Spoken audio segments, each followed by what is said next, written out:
ঢাকা বিশ্ববিদ্যালয়ের ভর্তি পরীক্ষা 2016-17 সেশনে এইচএসসি উচ্চতর গণিত দ্বিতীয় পত্রের জটিল সংখ্যা সম্পর্কিত এই সমস্যাটি এসেছিল।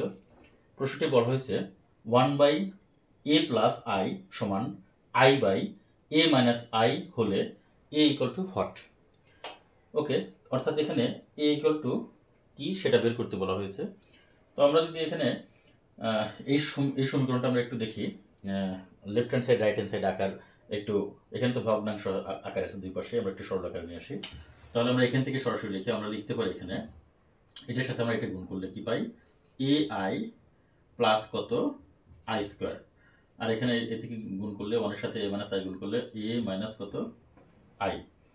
ওকে, বা এখানে কি হয় ai আই স্কোয়ার মানে হচ্ছে -1 এটা সমান কত, এখানে a মাইনাস কত আই।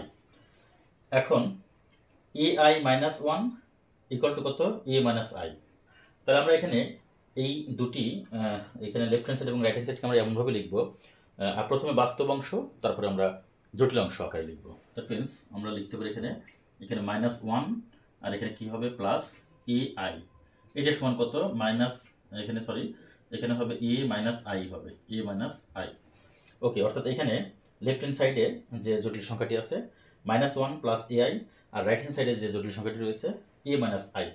তাহলে আমাদের এই দুই পাশ থেকে অর্থাৎ আমরা লিখতে পারি যে উভয় পক্ষ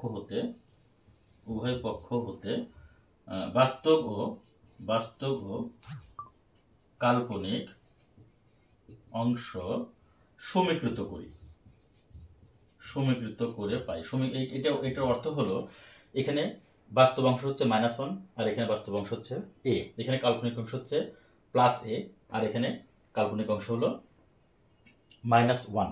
সো আমরা যদি তাই করি তাহলে এখানে লিখতে পারি a সমান, আমরা এই ক্ষেত্রে a সমান -1 পাই, আবার এখানেও a সমান কি পাই, -1 পাই।